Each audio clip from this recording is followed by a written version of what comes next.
the chilling story behind the Rodney Street Ghost.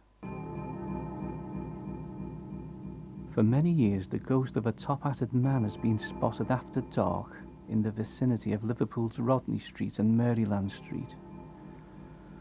The phantom has been encountered by prostitutes, the early morning milkman, police constables, postmen, homeward-bound nightclubbers, night watchmen, and other people who are about during the hours of dawn.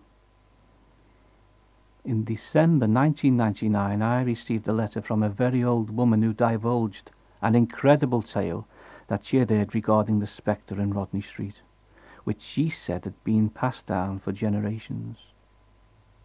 This letter, together with the years I have spent researching the Rodney Street apparition, have revealed that the ghost has a long checkered history, and my account is derived from all these sources.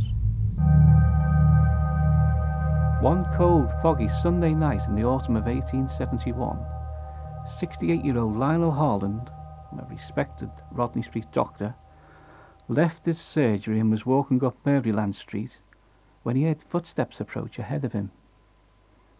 The shadowy figure of a tall, wiry man wearing a top hat and a flowing cape was emerging from the swirling fog 100 yards ahead. Dr. Harland hesitated at the corner of Maryland and Rodney Street and felt a cold shiver run up his spine, even though he was wearing a heavy fur coat on that chilly September night. The silhouette advanced towards him with an almost military gait, and, as it came within range of the flickering yellow flame of a lamppost, the elderly doctor realized, to his horror, that the approaching figure was the very same one that he had encountered 20 years previously. In fact, it was not a living person at all, but the ghastly-looking shade of a dead man, a man the doctor had known personally many years ago. It was the terrifying apparition of James MacKenzie, a corrupt and wicked character who had gambled with the devil and lost his soul as a result. He was now forever condemned to walk the earth without rest until Judgment Day.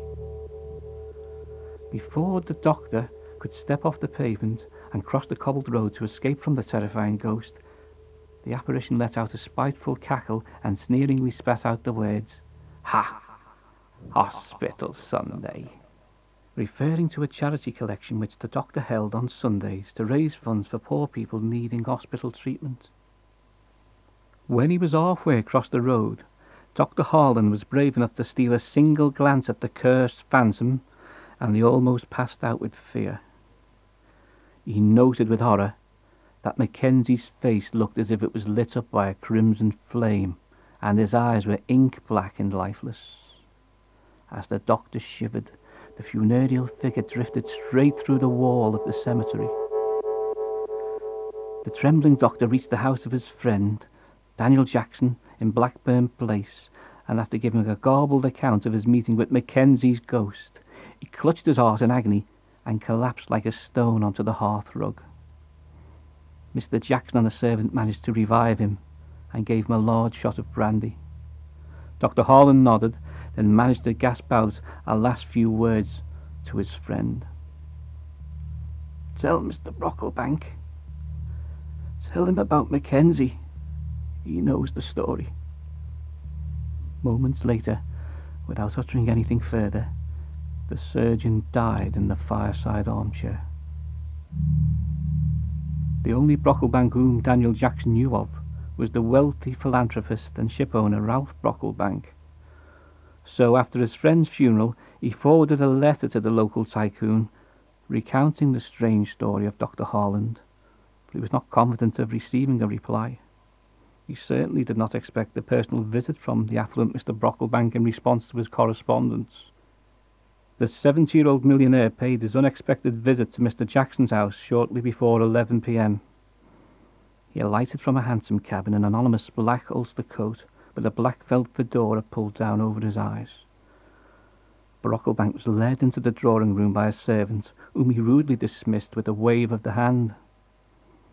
Daniel Jackson offered his illustrious guest a finely cut tumbler of Hoagland's 8-year-old Scotch whisky, rumoured to be Brocklebank's favourite tipple, But the mogul shook his head, and in a cavalier manner he told his host to go over the story which he had related in the letter. Mr Jackson delivered his account of Dr Harland's final moments, and Brocklebank became very agitated.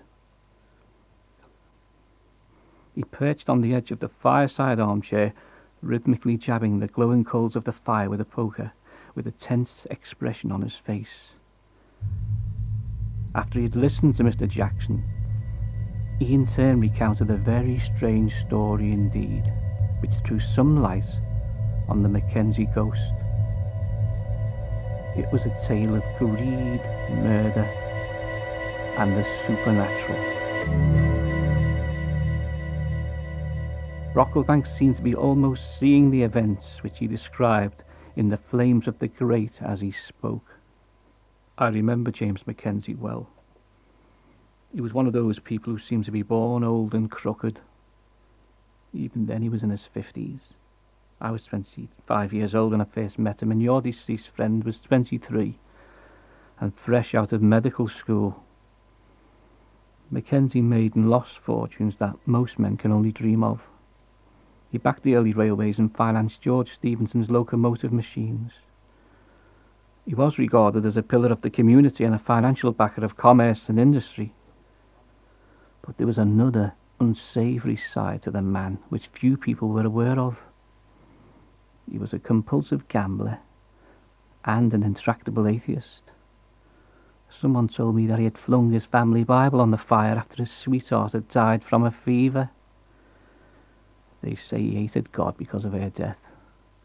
And there were many other strange rumours surrounding the man. In 1826, 11 bodies were found in barrels in the cargo hold of a ship at Liverpool docks. The police traced the barrels to a house at number 8 Hope Street. That house was being looked after by a James McGowan, who was an associate of James MacKenzie. Anyway, the police arrested McGowan after they discovered 22 corpses of men, women and children, which had been dug up from the local cemetery. McGowan refused to name names, but everyone suspected MacKenzie of being the instigator. There were whispers that he had turned the premises into a body snatcher's warehouse, where the corpses were pickled in barrels, ready to be shipped off to medical schools in Scotland. The going rate was £15 per corpse, be it man, woman or baby. In October 1850, something happened which I will never forget. MacKenzie became acquainted with a mysterious gentleman known only as Mr Madison. Madison was the sharpest poker player he had ever met, and on this memorable occasion, they played a game throughout the night. MacKenzie lost everything to the unbeatable Madison.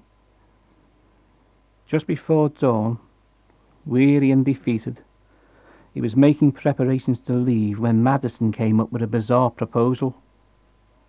"One more game, Mr MacKenzie, sir," he suggested.